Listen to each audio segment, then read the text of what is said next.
she come. The reality comes. Shades on. She's the real deal. Here she comes. The reality comes. Shades on. Knowledge.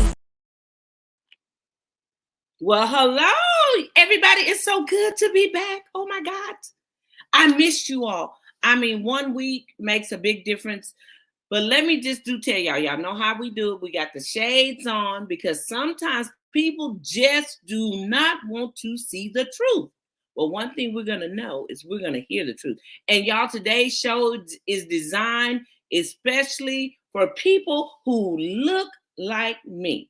But I put the sunglasses with the hearts on because everything is going to be done in love, from love, because of love, and out of love. Y'all, when I tell you, I've had the most trying times, and you all know, it's no secret. Y'all know the reality coach tells everything that ain't nailed down. But I do know that we've got to do something, people. We've got to do something. And I just want to say, before we really get going, hats off to Pastor Haynes over at Friendship West Baptist Church. He is fighting a battle that he's not willing to succumb to. He's going to be the victor in it. He's fighting a battle to keep a church, a trucking company or a warehouse or something dealing with the 18-wheelers. And y'all know how I feel about 18-wheelers right about now. But let's put these back on. And he's fighting to keep that from coming in the neighborhood because they want to put this trucking industry there. And it's just, there are lots of homes. There's a high school. There's all kinds of things that doesn't need an industry like that, especially with sex trafficking and all of this stuff going on. We have enough problems in our own neighborhoods. I don't live in that area, but one thing I'm going to do, you all, I'm going to fight for people who look like me, because I'm telling you, we got to get back to becoming a unified body of people supporting one another. So saying all that to say, I was down there at the courthouse this morning to show support and love for what Dr. Haynes and the Friendship West are doing. They're trying to keep that neighborhood, that area where majority of the people that look like me reside. They're trying to keep that area safe because it's already got its own problems. It doesn't need any additions to come up. So nonetheless, hats off to Dr. Frederick Douglass Haynes. And by the way, he will be having his inaugurational dinner tomorrow, and it is black tie. So if some of you have tickets and you want to get there, make sure you know that black tie, that means you get to, hey, fix yourself up and look woo-wee, man. Oh, y'all know I love to fix myself up. I look a little tired today, but that's all right. Like he said in his sermon Sunday, Mother Paula said, my feast is tired, but my soul moves on. No, my soul is well rested. I think that's what he said. Y'all, go and listen to that sermon. Oh my gosh. Man, it's powerful. Let me tell you. Matter of fact, I wrote it down. Let me tell y'all exactly what was said. And I'm going to get my guest on here in a minute. But y'all, the sermon was entitled, You Are Set Up for a Come Up. Set up for a come up. So y'all, we living in set up for a come up, and we as people got to believe that, and I believe it. I stand on it. And y'all know my stance on all that. I've been fighting like Dr. Haynes. This situation that occurred with my son, y'all know I ain't going to stop because I believe he and I have been set up for a come up. That part. But nonetheless, we have what Mother Paula said. Let me see. I wrote it down. Mother Paula, my feast is tired, but my soul is rested. Mother Paula said that, and I got that from Dr. Haynes when he preached that good old sermon. Okay, I believe my guest is ready to come on. Y'all, this woman here, let me just tell you, I just met her at the mental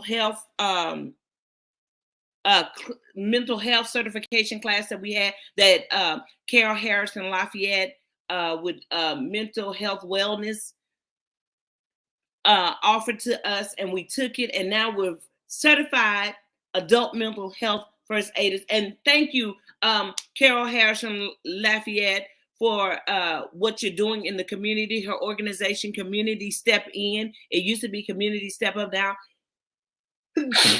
Excuse me, y'all. There must have been some truth. You know, your grandmother say when you sneeze, when you're talking and you tell the truth, you sneeze. But Community Step In, and she's stepping in a big way. And any of you that want to take that class, I recommend it highly, because it's so knowledgeable. And nonetheless, I met this young lady there, and when I tell you, we talked, and I just fell in love with her spirit, her knowledge, her intelligence. She just blew my mind. So I was like, hey, why don't you come on tomorrow and share some of this stuff with our people, because we need it. Our feet is acting like they tired, and our souls ain't resting no more. We's is weary now. We back in the weary land. But nonetheless, let me get her on here so y'all can hear what she has to say. I mean, when I tell you she's a powerhouse, her name is Sammy Anderson, and she is the CEO of Rebuilding Block by Block. Without further delay, Miss Sammy, here she comes. Much for having me, and I do apologize about the way that my camera's coming across. I kind of had a little bit of problem with my computer, but I definitely will say next time I'm on and Dorothy invites me on, I'm going to be rolling and ready. Dorothy, I fell in love with her. I mean, her power and her dynamics of how she sees our community, and a drive that she wants to bring to our community. Just, it says a lot about, how God is working with her and account of things that she's doing in her life. She's not just fighting for her son, but she's fighting for the ones that come behind her son. And I think that's where we're losing it at. We think it's just about her son. It's not about just her son. So when she's speaking out as a mom, she's speaking out a mom for all of our sons, and her voice basically is going to be heard. And I'm behind her 100%. Now that's some truth that you need. And let me tell you, Miss Sammy, when I put these shades on, sometimes people don't want to see the truth, but they gonna always hear. So I put the shades on when they don't want to see the truth, and they didn't want to see that truth. But guess what? They gonna get to hear it and see it today, because you coming for them. You are coming for them, and you are 100. And you look beautiful, by the way. You are. Oh, thank you. You are 100% correct when you say this fight that I'm in. It's not about. It's not about your son. People think you're fighting, and you think it's personal. It's just about your son. Now, we know as Black mothers, we're going to fight for what belongs to us 100%. But any fight that we take on as moms, any fight that we win, is for all those mothers who have Black sons. So when you have a mother who's out there fighting for her son's freedom, for being wrongly basically convicted for something he didn't do, we should all be up there. We should all be celebrating her and supporting her. And so when I'm hearing that all of the challenges she's had, where is that part where we used to come together? I remember when I came up in the 70s and 80s, and I remember community was very big for Blacks. I'm just wondering, where have we lost that at? Well, we better call Tyrone, because maybe he know. Let me see if I can call Tyrone, because we're going to have to go, I'm just saying. But nonetheless, you are so right. So these are some of the challenges I face from people who look like me. The first thing that they say is, she's just a mother trying to get her perverted or rapist son off. That's not it. I don't want people to form an opinion. If you want to form an opinion, go get the facts. Yeah. I have given the case number 05-21-010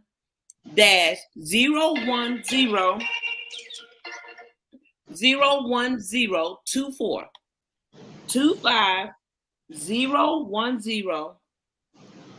I'm sorry, 05-21-010 2-4. That is the case in the appellate court. I want people who look like me to go and look it up and read it for yourself. You will be, if this wasn't my son, I would be appalled.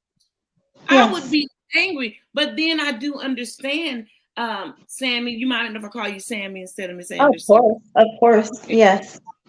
Sammy, I do understand that people have, now this is some truth that people may not want to see.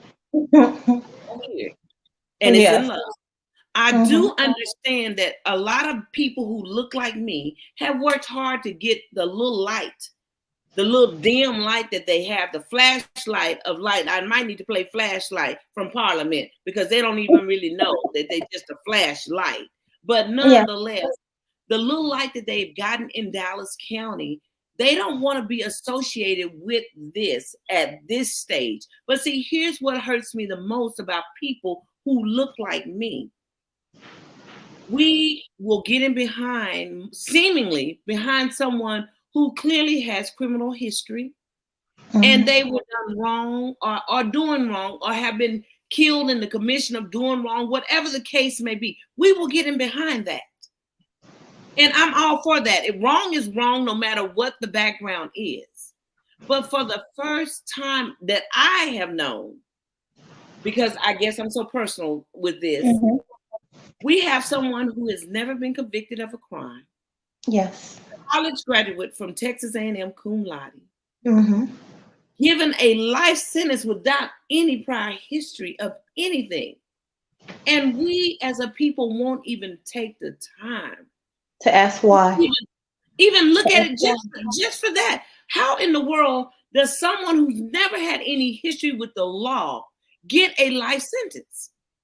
My question, I would challenge everyone today to look at some of the cases that are out there.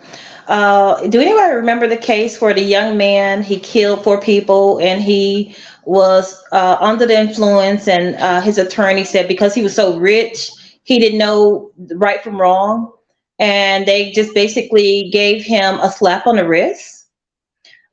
We have so many cases like that. It's what I'm challenging people to do is not. What was it, Sammy? I'm sorry, I don't mean to interject, but yes, I do, because I need to know what was the nationality of that individual. He was white. He was white, and he was so rich. He was so rich, he didn't know what he was doing, and basically they gave him probation, where he could sit at home. And while all these 4 lives were changed forever, these people who lost 4 family members lost loved ones, and yet this young man was allowed to go home.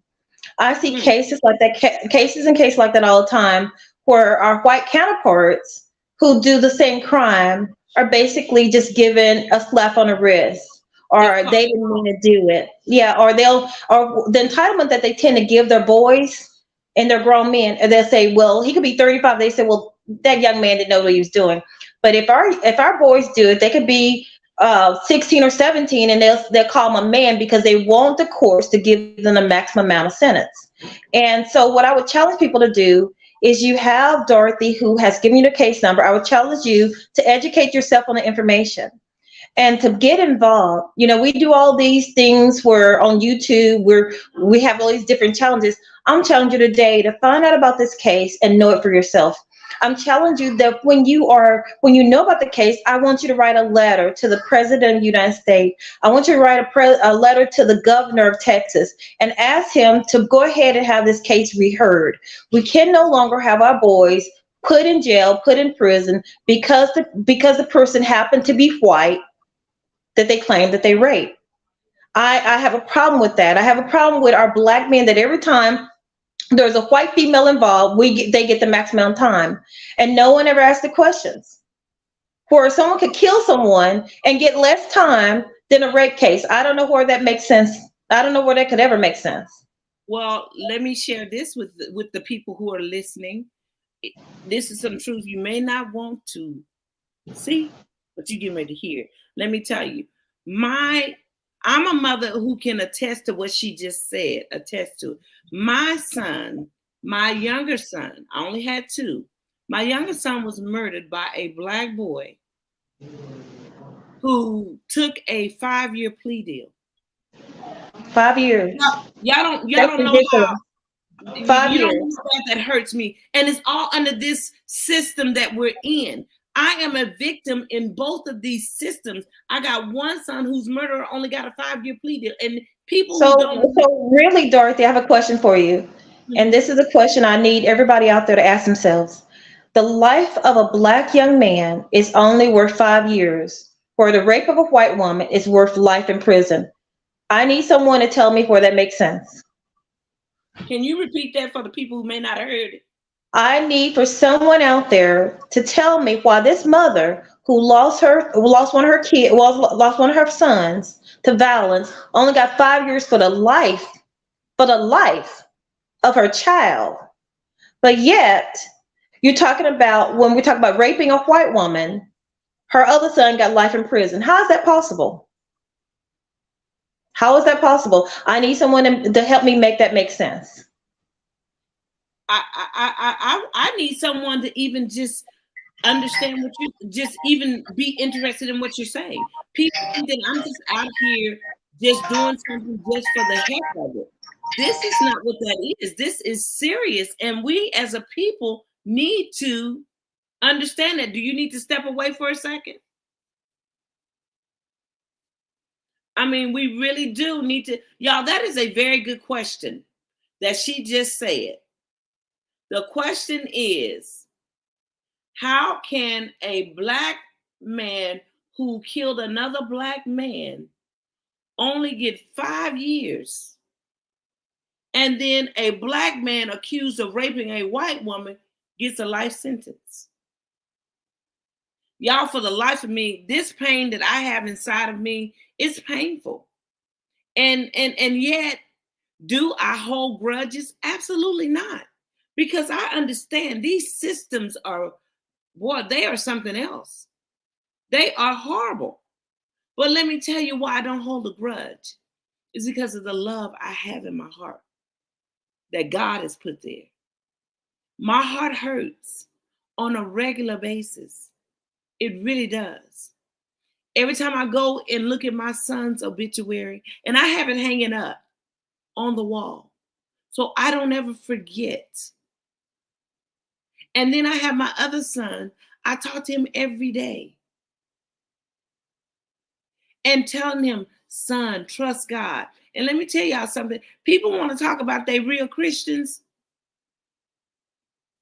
But when it's time to go, when they start going through the fire, let me tell you what happens. They start cussing. They give up. They sit down and they freeze up. Well, y'all, I can't do that because this is so much bigger than just my children. That's why this flyer looks like this. Let me make sure I get it so y'all can understand.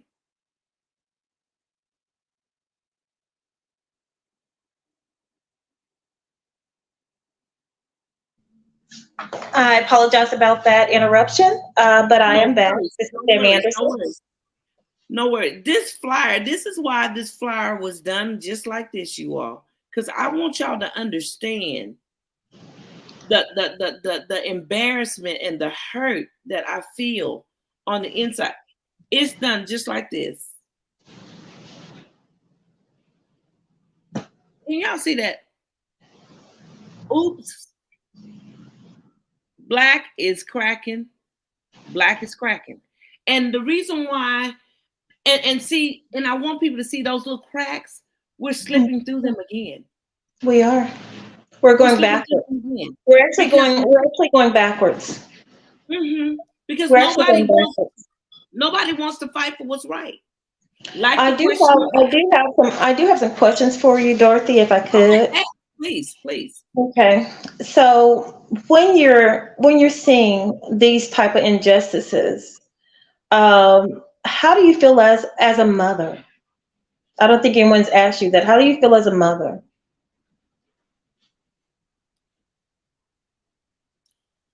Ooh, no one has asked me that. No one is taking the time to ask me, how do you feel as a mother? Yeah. And you still have to try to love people. in spite of all the sacrificing, all the heartache and all the pain. The reason why I asked that question, Dorothy, I want people to see that that same hurt that you have as a mother, that we had that hurt going back hundreds of years ago. That same pain and that same disbelief of a mother who's having her son basically either drug out of house by racist people or in the 60s wrongfully arrested and beat up. We're still not that far. And it's really sad to say in 2024 that we really haven't moved that far. We are still marching for when our sons are killed in the street. Why is that even still a question about justice in our communities, in our country? And so I wanted people to see your heart. And I want them to know that that is a hard question for any mother to say.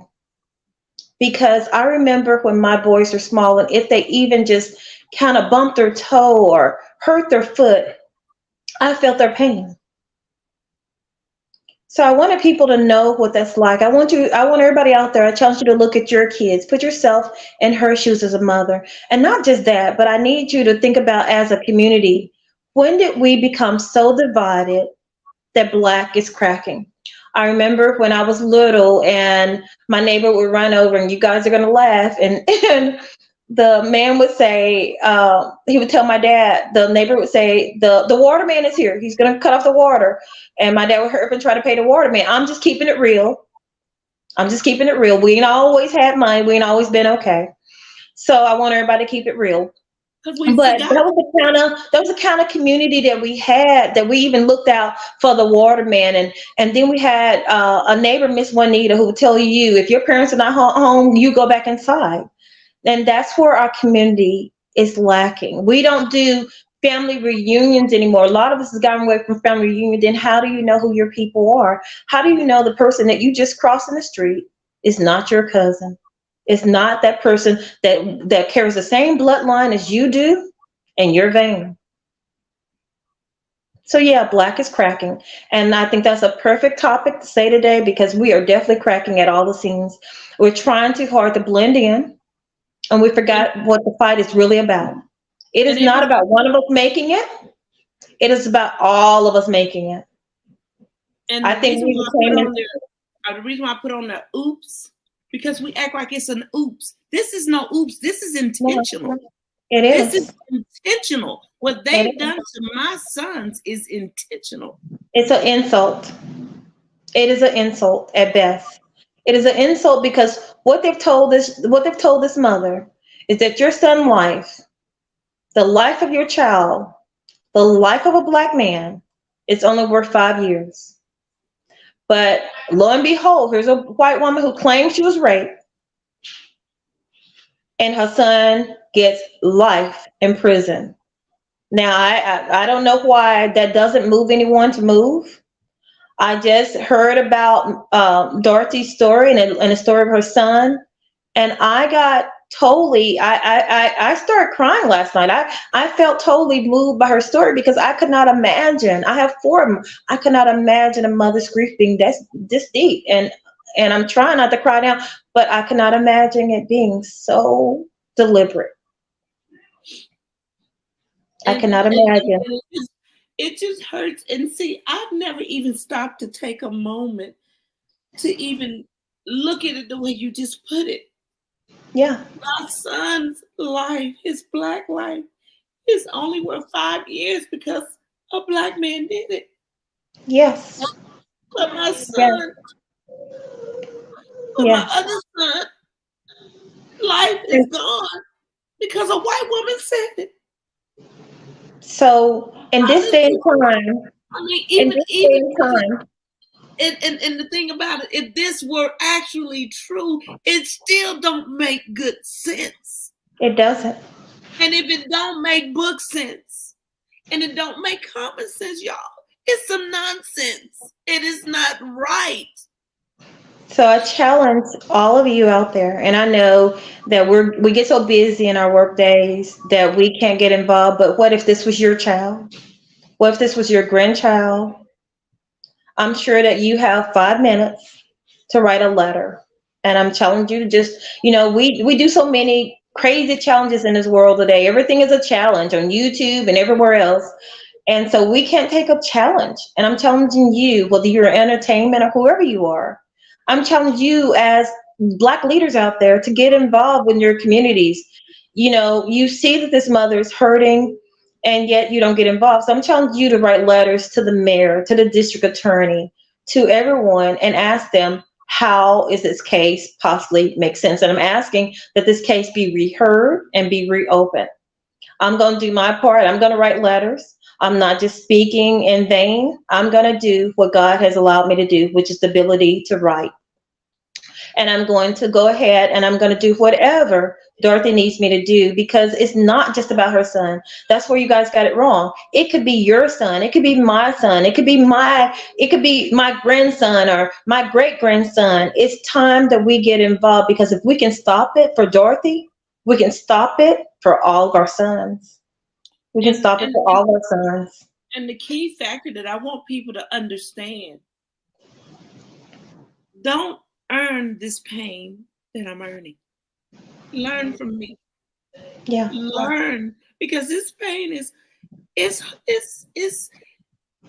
there are many nights I don't even get to sleep. There are many nights I'm up, just up, because I don't, and then, people say that they trust God. Man, and you may not know, or I may have told you, every Sunday I'm sitting here ministering to people in music, because I love God so much. And I want people to know you don't have to stay in the shape that you're in. The potter can put you back together again. And you don't have to lose your mind as long as you know who's controlling your heart. That's right. These people want me to lose my mind. And God you are keeping me. And Dorothy, you're stronger. You're stronger than that.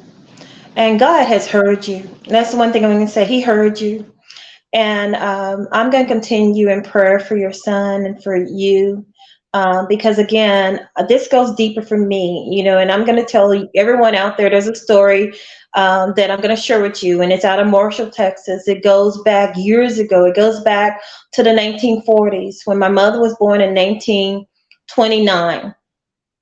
And I think she said she may have been about 10 years old. So I guess it'd been probably in the late 30s, early 40s.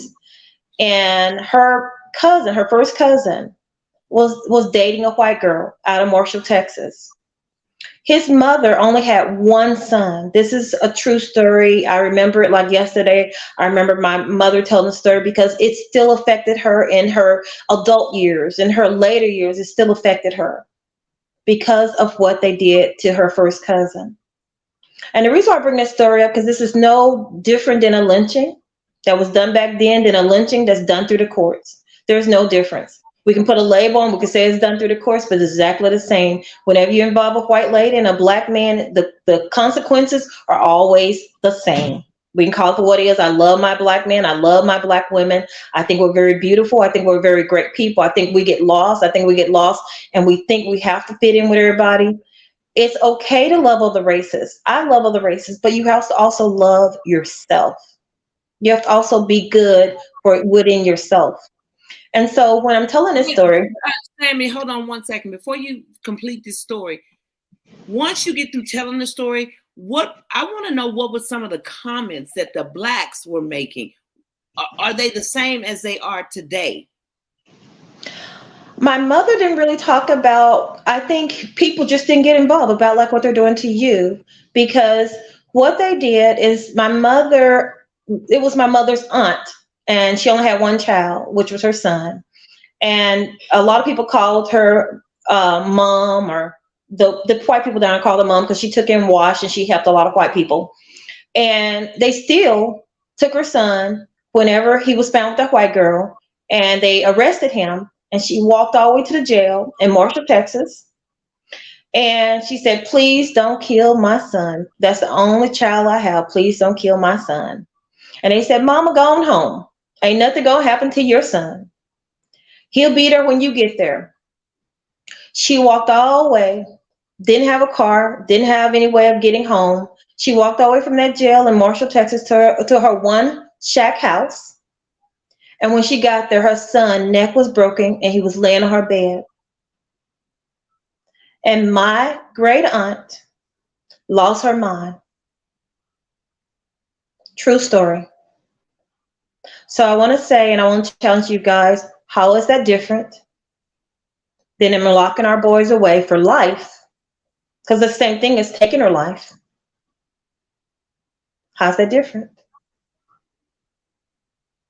How's it different? Did she ever recover? No, she never recovered. And I think that's what affected my mom. I think that's what my mother remembered most, is that the aunt she once knew was not there anymore. Was not there. And he was dating A white girl. The white girl, but when they recalled, the white girl claimed that he raped her. And they just took the word. A word. And that is still today what they're doing today. There is no difference. There is no difference. You could be a black man and a white woman could say that your black son or your black relative hit her, and they will run them to jail as fast as they can.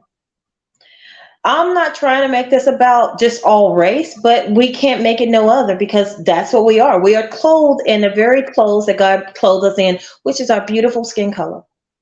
And I'm not apologizing for being black. I think I'm black and I'm beautiful, and I think every black person out there is black and they're beautiful. And I'm not going to apologize for being who I am.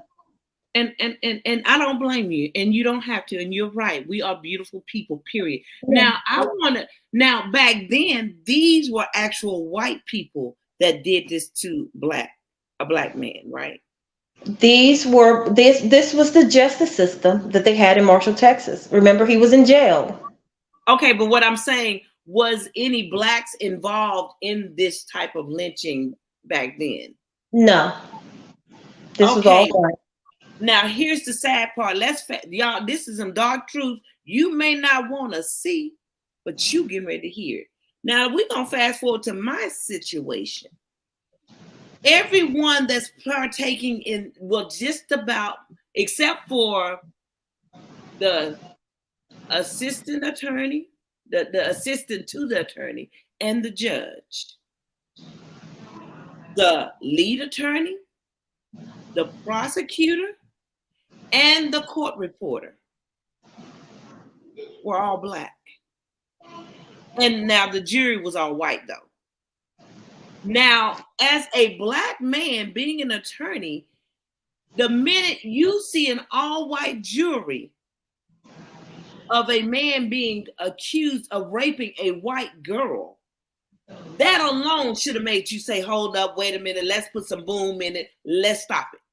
Well, for one, that case should have never moved forward, because the law says we have a right to a trial of our peers. And your peers can't be anyone who doesn't walk like you, doesn't have a background like you, doesn't look like you, doesn't know your circumstances, didn't come from the same avenue you came from, didn't come from the same income or index you came from, then how could that be a jury of your peers? Just on that alone, it should have been overturned. Now, what would you say to you're very intelligent. I love the way you're explaining this. You're explaining this from someone who can articulate it from a different angle versus me looking like the angry mom or the hurt mom or whatever word you want to put that. I'm all those words. I'll be all of that. It makes me no difference. Well, we're mom no less, because the Bible says the prayers of a mother availeth much, and that's not the only thing that we feel as a mother. We feel when our kids are hurt, even though we don't see them, we feel them. Yes, ma'am. That's a connection in the spirit that God gives us. Yes. So when our kids are not okay, guess what? We're not okay either. Exactly. And that's so true. So what would you say whenever I say this to people? They kind of don't, it doesn't kind of register. Maybe it's because of the way that I'm formulating it. When I tell people that when the trial started, I was sitting in the courtroom looking a little lost, because I was waiting for them to say, will the defendant rise you are being charged with this. Do you understand these charges? And then they ask, how do you plead? And then well, since he had an attorney, the attorney will say not guilty. Mm-hmm. Well, none of that happened. I mean, I thought you at least have to tell a person what they've been charged with. Exactly. They're supposed to tell them what they've been charged with, but at the same time, the plea should have been already entered before the trial. And if that plea was not entered before the trial, then that's a question within itself. So if he had pleaded not guilty, then he had a right to a trial by jury. And it's probably why it was a trial by jury, because it was more than likely he had pleaded not guilty. But I don't know. I wasn't there. So again, that is a question that his attorney should have been fighting for more evidence. His attorney should have been basically asking for people who knew his character to come in and speak for him and talk about the kind of person he is. There should have been so many more things that should have been put on before the jury. Okay. Well, what would you say if you're sitting there and you're just someone that's observing the trial or listening for the facts? When it's time to cross-examine the accuser, the attorney says, pass the witness. Then that means that probably what you should have done. The defense attorney, the one that was defending my son. Yeah, I definitely understood that, but where I was going to go is that at that particular time, you should have been asking for the bar to basically file charges against that particular attorney, because he did not do his due diligence to fight for your son's innocence. And the fact that he passed the witness, the only person that could have gave him, the only person who could have he could have used to cross up to see if her information was true, to see if she knew his height, his weight, and all of that, and he failed to even examine any of that. I don't know exactly if that would have been an attorney I would have had, or I would have probably at that particular time asked the judge to reconvene or something of that effect. I'm not an attorney, but it sounds like to me that that trial was it was a mock trial. It sounds like to me that I already made their decisions. Yes, that the jury placed what they wanted. And they had an attorney that you thought was on your son's side that really was just there to get the case in and out. And that happens a lot with our Black sons, especially when you have court-appointed attorneys. They don't do anything but try to get whether our kids are innocent or not. They just get them try to take plea deals, because they look at it this way: I'm paid by the state. I'm not paid by you. I don't have to do anything special for you. And they forget that they took an oath, which says that they will basically protect the rights of all of those that they represent, and they failed to represent that oath of office. Well, now, as far as our community goes, what do you think? What would you say? What is one of the? I mean, I know we're slipping through the cracks in that way, but what do you think we can do as a community to kind of close the cracks back up? We're going to have to start empowering each other. That means coming together. We're going to have to start trusting each other more. And that simply means that we're going to have to start opening our own schools. I keep saying this over and over again. Our schools that teach our kids about who they are, where they come from, how important they are to the world around them. Because I think a lot of our kids don't realize just how important they are in the history of who they are. We had in Hawaii, we had a Black queen and king in Hawaii. Most of our kids don't know that. There's so much history there that they fail to teach our kids, because they want our kids to feel like when they come out that they were just a slave that got off a ship and that's it, and it's over. There was not a ship big enough to fit all the people that were here. We were already here. We were the Blackfoot. I mean, there were so many. We were the Moors. We were already here before Columbus ever brought his ship over here. We were here. We were Vikings. We were Black Vikings. There was nothing that we weren't already the first in. And it's time for us to unveil that truth and to teach our kids about how important they are and how they were already here, and that they weren't some slaves. They came from kings and queens. And I'm not just saying that just to be saying it, but they need to re-examine. We need to be educating our kids on who they are. We need to tell our young ladies that they're beautiful without the weave and the wigs and all that stuff. We need to let them know that they're beautiful without that. I remember looking back, and majority of people I came up with had long hair. I mean, I don't care if they were, church members or whatever, but they allowed their hair to grow. They allowed themselves to find out who they were, and they took pride in their hair and how they went about things. So we're gonna have to go back to the family reunions, knowing who your family is, because that's important. Those connections are important. Hispanics do it on a daily. They meet probably every week or every month to let people know that they are relatives. We have to start putting our families back together, but we're going to have to start getting involved in justice systems. And those who are in the justice systems, you can't forget you're Black. You can't forget you're Black. You can't start treating Black people as if you have something to prove, that you have to go ahead and throw your Blackness under the bus, whether that's a young man or young woman, and you know that it's wrong, but you won't stand up and you won't speak, whether that's an officer, whether that's a judge, whether that's a district attorney, a prosecutor. If you're Black and you're empowered to do what's right, then you do what's right. We're not telling you to break any laws. We're not telling you to let off anybody off the hook because they're guilty. We're just telling you the right, what is wrong. That's it. And make sure you follow the letter of the law. That's the letter it. of the law. So you said that too. So with that being said, I think you're correct. We need to start teaching our history. We need to start having family reunions, and we need women. We do. We need real women. And we were talking last night that women believe there aren't any good men out here. Oh, there are so many beautiful Black men.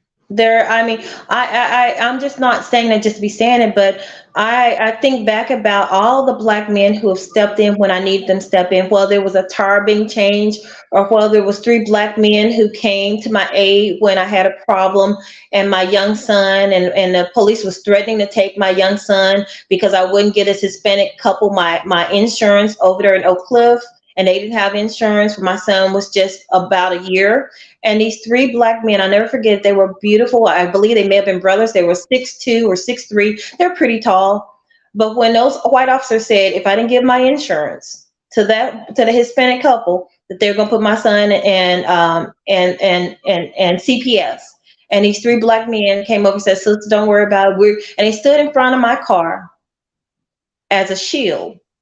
And I looked at them, and I was never so proud, but I proudly gave my insurance because those were my Black brothers, and I was not going to allow anyone to hurt them. I'd rather them take the insurance than for them to hurt my Black men. So when I say this, I came from a stem of Black men. I had 5 Black brothers. I have 4 Black sons. I have a host of Black nephews. But it's not just about that. I've came in contact with so many powerful, educated, uneducated Black men that were just beautiful in and out. You don't have to be beautiful. You don't have to be educated to be beautiful, but I've seen Black men at every level just showing care. I've seen Black men with their kids and taking care of their kids and make sure their kids are okay. What it is that we've allowed the government to take our Black men out of our communities, out of our homes, and we don't have to do it alone, because without them, there's no us, and without us, there's no them. We have to be there as a unit. And I'm just speaking unity. I'm speaking of uplifting our sisters, uplifting our sons, uplifting our men. Our men are the first things that are attacked in our community. We have to be there as a shield for them too. Even though they're our protector, we have to be there to let them know that we see your fight. We're in this with you. We love you. No matter what, we love you, and trying to teach our young that, we don't have to allow our young to go out there and feel like the only thing they can do is rap. We're so much more better than that. Shake their hiney. Yeah, we're so much more. Yes, and it seems like there's been a decline in our race. I would say since the 2000s hit and moving forward, there's been a decline in our race, where we no longer care about each other. We don't edify each other. We don't lift each other up. We don't pray for each other. But then that's where we lost it at. The fact that we don't pray for each other and we don't have goodwill for each other, we have to love each other. It's okay to love each other, other races. I do. I don't have a problem with other races, but I do have a problem when my race is being put down in the dirt and they're being sabotaged, and we all see it. Let's start putting our black homes back together. That part. Let's start putting on black shows, and I'm talking to entertainers that talk about positive things. No more 50 Cent shows, no more all these hood shows. Let's start putting more shows together like Bill Cosby did, where we're talking about the growth of black family, the togetherness, the love of a mother and a father for each other and their kids. Let's have shows like that. Let's promote shows like that. I was a Good Times fan too, though, and I know how you feel about that. But I like that because everybody, Good Times is not my, it was not my thing because Good Time is not my thing because that's where a lot of people who are not us would like to see us. They would like to see us stuck in that same position. They didn't see the fact. What they didn't see is what I saw. And the reason, here's my whole synopsis of it.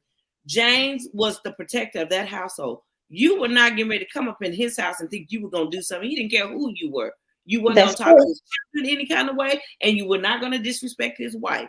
And he was not going to allow his kids to compete with one another or anybody outside of that household. You are who you are. Michael, you're educated. Get over there and read. Yes. JJ, you artist. Get over there and do your art. Thelma, write your plays. But you will not compete with anyone outside this house. And ain't nobody going to come in this house and make you feel any less than. Well, I agree. It had its positiveness because it allowed each one of the kids in there to be individualized, and it allowed them to explore the things that they love, whether it was art or music or education, and they promoted that, and they stood behind their kids. So that part I do agree with, and as the love that they had for husband and wife, they definitely had that love for each other. I think the problem I had was just that it allowed them not to ever get out of that situation. And my problem would be this: I need our community, our kids need to see that we can progress. And I remember my dad driving us outside of our community to let us see bigger and better neighborhoods because he wanted us to dream bigger dreams. We don't even know what the outside looked like. We never saw the outside of a good time. I mean, all we saw, well, and here's the thing. What I think that they didn't like about it is how the unity of that family was. That was a tight-knit family. And then the neighbor, Walona, would come over. They knew they couldn't disrespect her. Yeah, for me, that would be our Miss Juanita, because we couldn't get away with nothing. Miss Juanita would say, come out there and say, go back in. Your parents are not here. You're not going to go down the street. And she kept us good, and because of that, my mother and her were very good friends. But she looked out for my mother kids, knowing that my mother and father had to work, and that's where you had neighbors who looked out for each other. And people are always running around and make excuses. You can't speak to this person's child because they're going to get upset. You do it anyway out of love. You still, I've told kids, and they were not my kids, and I'll say, you know what? I've seen kids trying to fight when my kids were younger, and I say, you know what? You guys are not going to fight. Go home. You guys separate. And they were not my kids. I didn't go call the police or anything like that. I just told them to go separate. And, I just felt like, because I felt like I wanted someone to do that for my kids too. I would want someone to make sure my kids are good as well. And I think we need that back. We need that back. We do, but we have to have that love for each other. And I think that right now, I think our race is going through a selfish kind of thing where it's all about me. And what is happening is that when it's all about you, it not only is it all about you in your home, but and it's affecting community. But as those kids get older, they're not even looking out for their siblings. So it's all about me no matter what. And I think that's the sad part about it. It really is. It's very sad. I mean, it's I don't even know what else to say. And I think another thing, we don't remember the saying was, a family that prays together stays together. Yes. We don't even do that anymore, We hardly. don't do that, but the thing is that we're, the Bible says divided, a divided house cannot stand. So if you look at the black race as a house, we're divided, and that's the reason why we're not standing. Every race has came in here and excel above us because we're so divided, and we've allowed, and it's not us doing it just by ourselves. I mean, a lot of it could be selfish, self-motivated as well, but we also have outside influence as well, whether it be government, whether it be political. We do have outside, and we've always had to fight outside forces that didn't want us to progress and move forward. But then you had your Malcolm X's, and without all these leaders, it took all these leaders to make who we are. Malcolm X let him knew that you have to respect us as race, and so we needed him. We needed Martin Luther King, who taught us to march in grace and to keep the fight together. So we needed him. We needed Muhammad Ali because he taught us just how beautiful we are as a people. We needed so many more that came before us. And the list goes on and on. So every part of a leader that God has sent, we need it as a black race, and we need even more leaders today. We have a lot of people who are getting up and becoming in political positions, but are they ready to actually fight for what they need to fight for? That's the question. Wow. Are you willing to fight? I know And Eddie now, Bernice Johnson. I can contest to her. She didn't mind ruffling feathers. She was going to speak her piece. She was going to be heard, and she was going to do what was right. And I will forever, ever miss and respect her as a leader. We don't get very many of those. wow. Well, I never really got very close to her, but everybody has a lot of great things to say about her. She And that's spoke her piece, and she did not mind speaking her mind. As a wow. black leader, a lot of times leaders feel like I gotta be correct or I can't ruffle feathers. If it was wrong, she was gonna speak it. We Mm, lost a great leader. wow. There will never be another, not like Wow. her. Well, now back to, because we're getting ready to wrap this up. So back to your challenge when you first started this out. I want to make sure that people understand why you're challenging what you're challenging and what you said. From what you've done your research and you reviewed things. Say that again so people that maybe just tuning in can hear it again. Well, the thing is that we have the governor of Texas who has the right to overturn any conviction that's out there. So we also have the president, which is another line of defense that can overturn convictions as well. So what I'm asking for you guys to do is to basically take a look at this case, take a look at Dorothy's son's case. And I'm asking you that once you do that, I want you to take the time, all these challenges that you've done, the time it takes to drink a cup of coffee, make a cup of coffee, you could write a letter. I'm challenging you to write a letter in support of our son, asking that his case be reviewed and reopened and that he gets a second trial. And then and the second thing I would like for you to do is to ask for his conviction to be overturned. So I'm asking for you to whatever compels your heart. Once you go ahead and look at the information, I'm asking you either to write a letter asking for the conviction to be overturned, or either to write and ask for a new trial to be had for this young man. We cannot allow his life to be thrown away for just the word of one person. One person. No Okay. evidence, just one person. Well, there's someone writing the question, and the question for you is, did you really do your research? Did you really review the case? Or are you just going along because you're a mother of four sons? That's a good question, and thank you for that question. That's a very powerful question. I actually was sent over information by Dorothy, and I had a chance to review the information. I can't say that I have all the information, but based on what I reviewed, I would say based on that, it definitely deserves a second set of eyes. I think he definitely deserves another hearing. I think that There's no case out there that would warrant for him to have life in prison for one single case. And so I thank you for that question. But yes, I would definitely, I'm going to continue to do my research on it as well. But from what I've saw so far, I definitely believe that he deserves a second chance, a second hearing. Okay, now this question is for me. Have you tried to reach out to any of the Black organizations like the NAACP? Well, that one's, I can answer that one for you. That one for me. They asked me that. That's what. Well, let me just. I can answer that one. I can answer that one. I have reached out to the NAACP, and the NAACP is a little different now. Like where they fought for Black causes. They're not empowered to do that now. And what I saw from it was a lot of misinformation and a lot of pointing me in the wrong direction. So I'm not speaking of the whole organization, but I am speaking of just my experience in it. It was not something that, that led me in the right direction.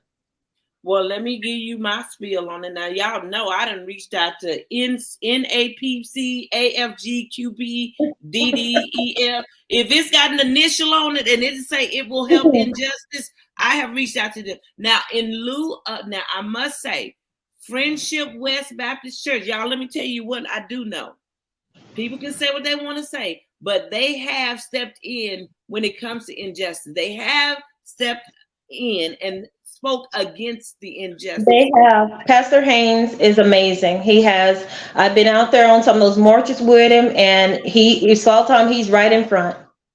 And he was and today they are the ones that put off the courtroom proceedings today. But Dr. Haynes, I do know he don't have to live on Wheatland where they want to put this warehouse of this exactly.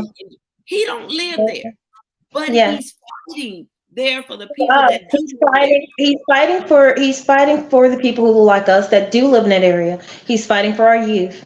He's fighting for what that means by bringing that type of business to that particular community. And you gotta go back to John Wilder Price, another great leader.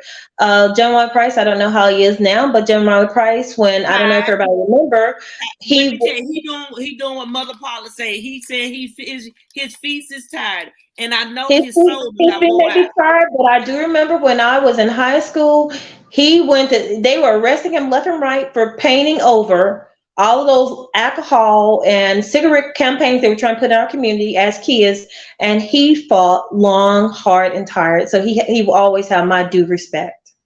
And I'm sure his soul is Diane Ragsdale was another one. Diane Ragsdale, oh my God, Diane Ragsdale was awesome.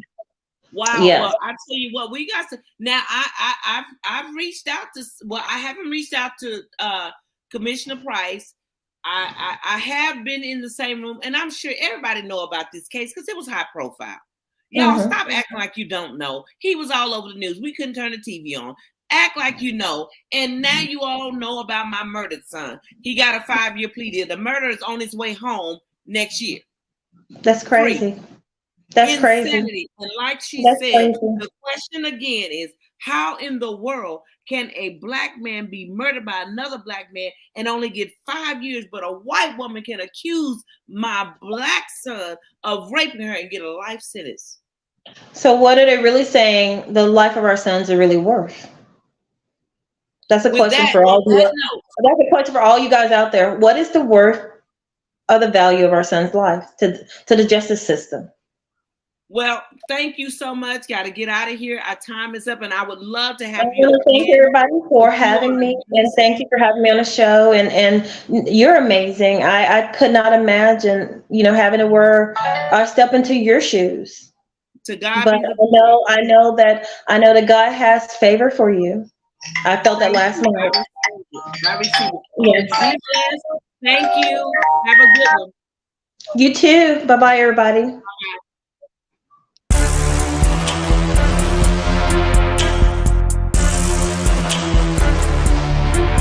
There she goes, there she goes. The reality, leaving truth, knowledge, wisdom, shades song. There she goes, The reality leaving comes. truth, knowledge, wisdom.